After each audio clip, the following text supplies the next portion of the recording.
Hello दोस्तों, स्वागत है आप सभी का आपके अपने यूट्यूब चैनल सपना स्टडी आइडिया पर। आज हम आपको एक ऐसे कवि और इतिहासकार के बारे में बताएंगे जिनकी कृति ने 14वीं शताब्दी के इतिहास और साहित्य में एक अमिट छाप छोड़ी। जी हाँ, हम बात कर रहे हैं ख्वाजा अब्दुल्ला मलिक इशामी और उनकी प्रसिद्ध रचना फुतूह-उस-सलातीन की।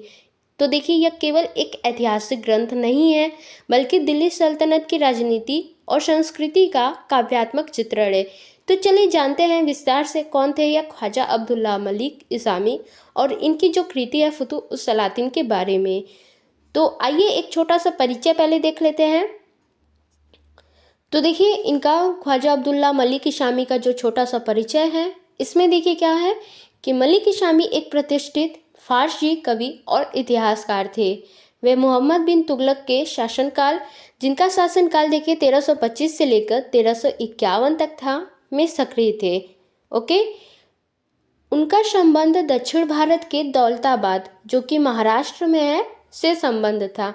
उस समय मोहम्मद बिन तुगलक के साम्राज्य का एक महत्वपूर्ण केंद्र था। मलिक इशामी को उनके साहित्यिक कौशल के लिए सल्तनत दरबार में सम्मानित स्थान प्राप्त था। ओके, अब बात करें इनकी जो रचना है फुतूह-उस-सलातीन की। तो देखिए, फुतूह-उस-सलातीन मलिक इशामी की सबसे प्रसिद्ध कृति है। यह एक ऐतिहासिक महाकाव्य है जिसे 1349 ईस्वी में दौलताबाद में लिखा गया था। इसे मसनवी शैली में लिखा गया, जो फारसी साहित्य में ऐतिहासिक और काव्यात्मक अभिव्यक्ति के लिए प्रसिद्ध है। अगर बात करें इस पुस्तक की संरचना के बारे में, तो देखिए, बात करें फुतूह-उस-सलातीन की, तो फुतूह-उस-सलातीन में 10,000 से अधिक छंदों में विभाजित है।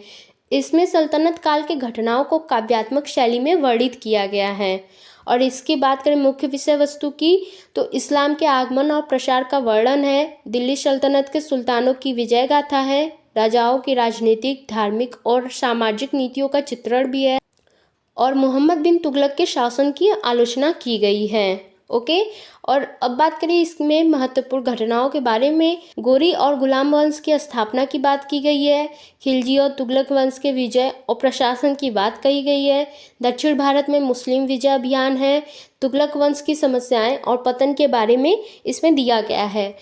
और बात करें यहाँ पे मलिक इशामी मोहम्मद बिन तुगलक पर आलोचना की, तो बात करें मलिक इशामी ने मोहम्मद बिन तुगलक की नीतियों की कठोर आलोचना की। उन्होंने तुगलक की दक्षिण की राजधानी योजना को विफल बताया।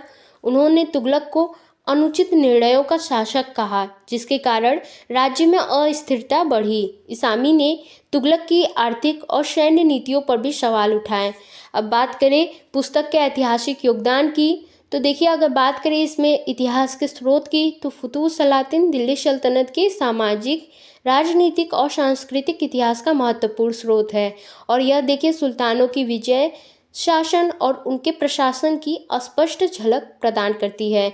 ओके, अब बात करें यहाँ पे काव्य और इतिहास के संगम की, तो इस पुस्तक में देखिए ऐतिहासिक तथ्यों को काव्यात्मक रूप में प्रस्तुत किया गया है, जिससे यह साहित्यिक दृष्टि से भी महत्वपूर्ण बनती है। अगर इसके धार्मिक दृष्टिकोण की बात करें, और देखिए यह इस्लाम के प्रसार और उसकी सामाजिक धार्मिक भूमिका पर प्रकाश डालती है। ओके, अब बात करें इस पुस्तक की सामाजिक और सांस्कृतिक योगदान की, तो देखिए इसमें हिंदू मुस्लिम संबंध बताया गया। पुस्तक में हिंदू और मुस्लिम शासकों के संबंधों और संघर्षों का वर्णन मिलता है। यह उस समय की सांस्कृतिक विविधता को दर्शाती है। और अब बात करें सामाजिक संरचना की, तो देखिए पुस्तक से पता चलता है कि सल्तनत काल में समाज का विभाजन कैसे हुआ। उसमें ऊंच नीच और धार्मिक सहिष्णुता जैसे विषय का उल्लेख भी मिलता है। और यहाँ पर महिलाओं की स्थिति के भी बारे में बात कहा गया। इस पुस्तक में मुख्य रूप से राजनीति और शासन पर केंद्रित भी है, लेकिन इसमें महिलाओं की स्थिति का भी परोक्ष उल्लेख मिलता है। इन सभी पॉइंट को आप लोग ध्यान रखिएगा, आपके एग्जाम के पॉइंट ऑफ व्यू से बहुत अच्छे हैं। और बात करें यहाँ पर फारसी साहित्य में स्थान, तो देखिए जो फुतूह-उस-सलातीन इनकी रचना थी, यह फारसी साहित्य में एक ऐतिहासिक कृति के रूप में प्रसिद्ध है। मलिक इसामी को काव्य और इतिहास का अनूठा संगम प्रस्तुत करने के लिए जाना जाता है। तो देखिए जो फुतूह-उस-सलातीन है, और यह देखिए केवल एक ऐतिहासिक ग्रंथ नहीं था, बल्कि यह सल्तनत काल के शासक, राजनीति और सामाजिक संरचना का जीवंत चित्र प्रस्तुत करती है। ख्वाजा अब्दुल्ला मलिक किसामी ने इस कृति के माध्यम से न केवल अपने काव्य प्रतिभा का प्रदर्शन किया, बल्कि एक आलोचनात्मक दृष्टिकोण से मोहम्मद बिन तुगलक जैसे शासकों के शासनकाल का आकलन भी किया। उनकी यह कृति इतिहास और साहित्य का एक अमूल्य संगम है जो आज भी प्रासंगिक है। आई होप आप लोगों को यह छोटी सी वीडियो अच्छी जानकारी दी होगी। अगर आपको यह वीडियो अच्छा लगा होगा तो वीडियो को लाइक करें, शेयर करें, और नए हैं चैनल पर तो चैनल को सब्सक्राइब करना ना भूलें। मिलते हैं नेक्स्ट वीडियो में आगे एक नए टॉपिक के साथ। तब तक के लिए बाय बाय।